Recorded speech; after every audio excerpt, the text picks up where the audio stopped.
Everyone, I'm Ganwar Vijay Durga Prasad with INM VK Educate. APPSC JL DL history option సంబంధించి మనం previous papers explanation చూస్తున్నాము. వాటిలో భాగంగా last వీడియోలో రాజ్పుట్స్ యొక్క లిటరీ యాక్టివిటీ చూసాము. ఇంకా రిమైనింగ్ బిట్స్ ఉన్నాయి, అవి చూద్దాం. Okay, first one, Ashtanga Sangraha a medical work was composed by. Ashtanga సంగ్రహము అనే వైద్య శాస్త్ర గ్రంథాన్ని రచించినది 1 చరకుడు, 2 సుశ్రుతుడు, 3 వాగ్భటుడు, 4 పాలకప్య. సో అష్టాంగ సంగ్రహం అనే గ్రంథం గురించి అడుగుతున్నారండి. మనం ఈ గ్రంథం కోసం తెలుసుకునే ముందు మనం అసలు ఆయుర్వేద వైద్య విధానం, భారతదేశంలో ఒక ఆయుర్వేద వైద్య విధానం ఏ విధంగా అభివృద్ధి చెందింది అనేది కొంచెం చూస్తే ఈ బిట్ తాలూకా ఆన్సర్ మనకి దొరుకుతుంది. లేదా వైద్య విధానం, భారతదేశ వైద్య విధానం. ఓకే, మనం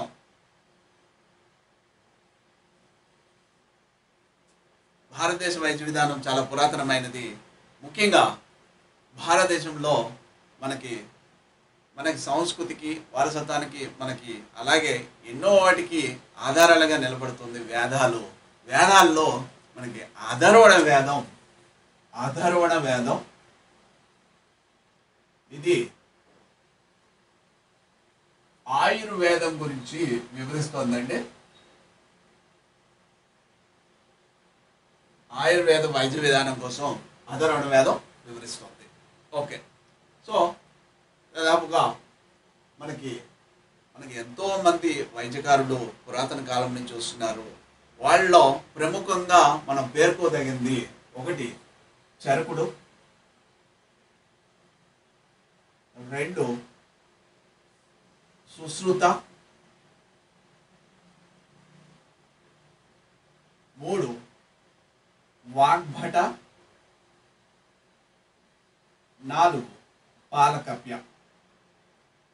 ఈ వివరాలు మనం తెలుసుకోవాల్సి ఉంది. సో ఫస్ట్ వన్, నా చరకుడు.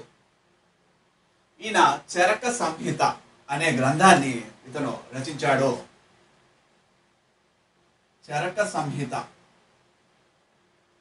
ఇవన్నీ వీళ్ళ కాలం చరక సంహిత అందిద్దాం. వీళ్ళందరి కాలం దాదాపుగా చెప్పాలంటే వాగ్భటికి సంబంధించి ఇవి 600 AD వరకు కూడా కొనసాగినవండి. అంటే 300 AD నుంచి 600 AD మధ్యకాలంలో వీళ్ళందరివి కూడా మనకి రచనలు లభ్యమవుతుంది. వీళ్ళ రచనా కాలం ఈ విధంగా చెప్పవచ్చు.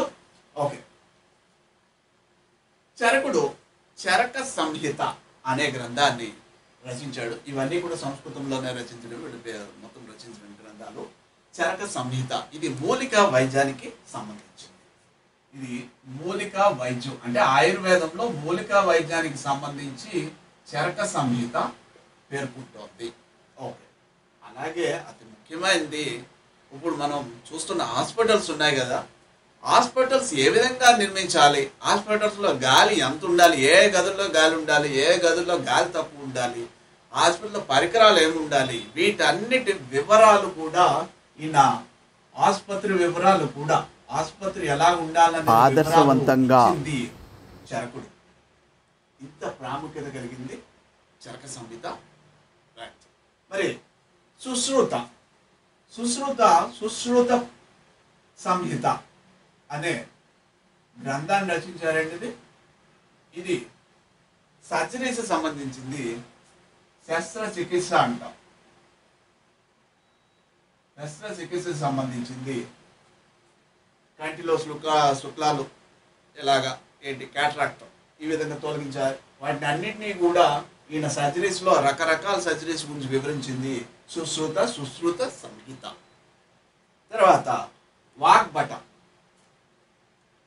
అష్టాంగ సంగ్రహం అనే గ్రంథం.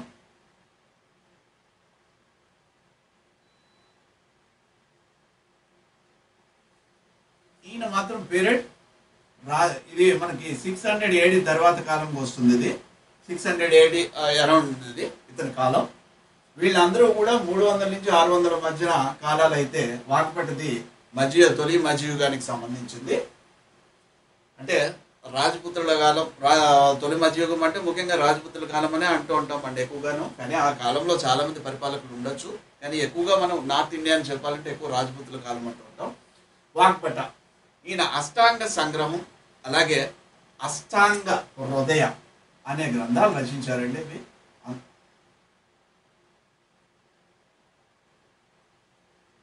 అష్టాంగ సంగ్రహం, అష్టాంగ హృదయ అనే 2 గ్రంథాలు వాగ్భట రచించాడు. అష్టాంగ సంగ్రహం అనేది టోమ్ ఆఫ్ మెడిసిన్ అంటాము. టోమ్ ఆఫ్ మెడిసిన్ దీన్నే ఇదే ఓకే మెడిసిన్. ఇది ఆయుర్వేద వైద్య విధానం కోసం చెప్తుంది. అష్టాంగ హృదయ హార్ట్ ఆఫ్ మెడిసిన్. ఇది మొత్తం ఆయుర్వేదంలో సమగ్ర విజ్ఞానానికి సంబంధించింది అష్టాంగ హృదయ. అష్టాంగ సంగ్రహం అనేది ఇది ఒమోనో ఆయుర్వేద వైద్య విద్యా విధానం కోసం చెప్తుంది, సమగ్రంగా వివరిస్తుంది. ఇది సమగ్ర శాస్త్రీయంగా వివరించేది అష్టాంగ హృదయ. సో ఇది వాగ్భటకి సంబంధించి. తర్వాత పాలకప్య, ఈయన హస్తాయుర్వేద అనే గ్రంథాన్ని రచించారు. హస్తాయుర్వేద అనే గ్రంథం ఇది పశు వైద్యానికి సంబంధించింది, ముఖ్యంగా ఏనుగుల వైద్యానికి సంబంధించింది. సో చూడండి, ఇంతంత మనకి వివరాలు, వైద్య విధానం ఇవన్నీ కూడా అథర్వణవేదంలోనే మొట్టమొదటిగా వివరాలు ఇస్తున్నారు. తర్వాత దాని కొనసాగింపుగా ఇలాంటి రచనలు ఎన్నో కూడా భారతీయ వైద్య విధానంలో ఎన్నో మార్పులకి సహకారాన్ని అందించింది ఈ వైద్య విధాన గ్రంథాలు. వీళ్ళలో చరక సంహిత మూలిక వైద్యం అయితే, సుశ్రుత సంహిత శస్త్రచికిత్స సంబంధించినట్లు, వాగ్భట అష్టాంగ సంగ్రహం, అష్టాంగ హృదయాలు అనేవి ఈయన ఆయుర్వేద వైద్య విధానానికి సంబంధించిన గ్రంథాలు రచించారు.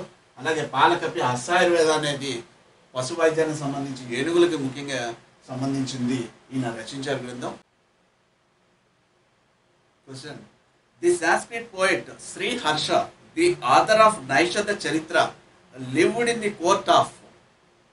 నైషధ చరిత్ర గ్రంథకర్త సంస్కృత పండితుడైన శ్రీహర్షుడు ఎవరి ఆస్థాన కవి? ఇది డిగ్రీ కాలేజ్ లెక్చరర్స్ 2012లో వచ్చింది. ఓకే, 1 ఆన్సర్ కింద నుంచి ఆప్షన్స్: జయచంద్రుడు, 2 చంద్రగుప్త మౌర్యుడు, 3 రెండో చంద్రగుప్తుడు, 4 పారమార భోజన చరిత్ర.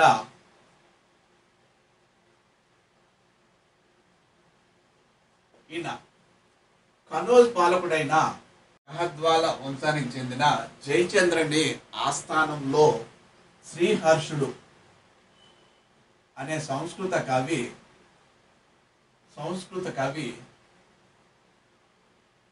నైషధ చరిత్ర అనే కావ్యాన్ని రచించాడు. ఇది చాలా ముఖ్యమైన కావ్యం. ఇది సంస్కృత మహాకావ్యాలుగా పేర్కొనదగింది నైషధ చరిత్ర. కనోజ్ పాలకుడిని జయచంద్ర అంటే గహద్వాల వంశానికి చెందిన అతని ఆస్థానంలో శ్రీహర్షుడు ఉంటాడు. నైషధ చరిత్రని సంస్కృత భాషలో రచించాడు. ఓకే, సో ఇక్కడితోటి ఇవి లిటరరీ యాక్టివిటీకి సంబంధించి సారస్వత వీళ్ళ యొక్క రాజపుతుల యొక్క సారస్వత సేవ గురించి పూర్తి చేసేసాము. నెక్స్ట్ ఇంకా ఆర్ట్ అండ్ ఆర్కిటెక్చర్ సంబంధించి కొన్ని వివరాలు, కొన్ని బిట్స్ ఉన్నాయి. నెక్స్ట్ వీడియోలో చూద్దాం.